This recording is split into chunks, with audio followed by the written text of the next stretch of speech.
এবছর আশুরার রোজা কবে রাখতে হবে? এই বছর অর্থাৎ 2024 সালে আশুরার রোজা রাখবো আমরা এই যে জুলাই মাস যেটা চলছে, এই মাসের 16 এবং 17 এই 2 দিন, অথবা 17 এবং 18।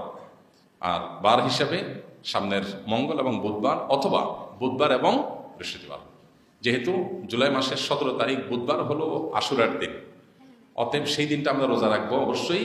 তার সাথে একদিন আগে অর্থাৎ 16 তারিখ মঙ্গলবার, অথবা একদিন পরে অর্থাৎ 18 তারিখ বৃহস্পতিবার আমরা রোজা রাখবো। তবে উত্তম হয় মঙ্গলবার এবং বুধবার রাখা, সামনের মঙ্গলবার এবং বুধবার এই 2 দিন রোজা রাখা উত্তম। সোমবার দিবাগত রাতে সারি খাবেন, আবার মঙ্গলবার দিবাগত সারি খাবেন, তাহলে জিলহজের 9 এবং 10 এই 2 দিন আশুরা রোজা রাখা হবে। আশুরা রোজা একটা নয়, আশুরা রোজা কয়টা?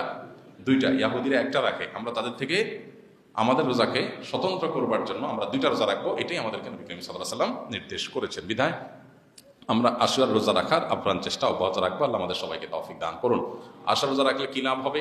নবী করিম সাল্লাল্লাহু আলাইহি ওয়াসাল্লাম বলেছেন, সিয়ামু ইয়াউমি আশুরা আহতাসিবু আলাল্লাহি আন ইউকাফিরা সানাতা আল্লাতী ক্বাবলা। আশুরার রোজা যদি কেউ রাখে, তো আল্লাহর প্রতি আমার ধারণা হলো যে আল্লাহ তাআলা তাকে 1 বছর পূর্বের গুনাহ মাফ করে দিবেন। এই জন্য আশুরা রোজা রাখার আপ্রাণ চেষ্টা অব্যাহত রাখবো। নবী সাল্লাল্লাহু আলাইহি ওয়াসাল্লামের গুরুত্বপূর্ণ একটি সুন্নাহ, যেটা বছরে একবারই রাখার সুযোগ আসে। নারী পুরুষ সবাই প্রত্যেকে যার যার জায়গা থেকে আমরা রোজাটা রাখবো। মেয়েরা মাসিকের কারণে রাখতে না পারলে, তাদের যদি প্রতিজ্ঞা থাকে তারা সুস্থ থাকলে রাখতেন, এরকম যদি হয় তাহলে সেক্ষেত্রে আল্লাহ তাআলা তাদেরকে এমনিতেই সওয়াব দিবেন। তবে এটার কাজার কোনো সিস্টেম নেই। মুহররম মাসের বিশেষ কোনো আমল আছে কিনা? মুহররম মাসের বিশেষ এবং স্পেশাল আমল হলো বেশি বেশি নফল রোজা রাখা। নবী করিম সাল্লাল্লাহু আলাইহি ওয়াসাল্লাম বলেছেন, আফদালুস সিয়ামি বা'দা রমাদান শাহরুল্লাহিল মুহররম। রমাদানের পরে আল্লাহর কাছে সবচেয়ে উত্তম রোজা হলো আল্লাহর মাস মুহররম মাসে নফল রোজা রাখা।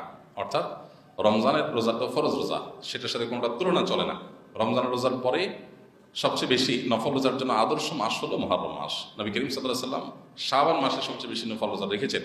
অনেক উলামা ইকরাম বলেছেন মুহররমের ফজিলত তিনি বলেছেন, কিন্তু আমল করার তৌফিক পান নাই, তার আগে দুনিয়া থেকে চলে গেছেন। যাই হোক, তো মুহররম মাসে বেশি বেশি নফল রোজা রাখার ব্যাপারে গুরুত্ব আরোপ করা হয়েছে, উৎসাহ দেওয়া হয়েছে। এই জন্য এই মাসের স্পেশাল নাম হলো নারী পুরুষ সবাই যার যার জায়গা থেকে মুহররম মাস উপলক্ষে আমরা যার যার সাধ্য অনুযায়ী 2, 4, 10টা রোজা রাখার চেষ্টা করব। সোমবার বৃহস্পতিবার যারা রোজা রাখেন, চাঁদের 13, 14, 15 যারা রোজা রাখেন, আশুরা যারা রোজা রাখেন, এগুলো তো রাখবেনই।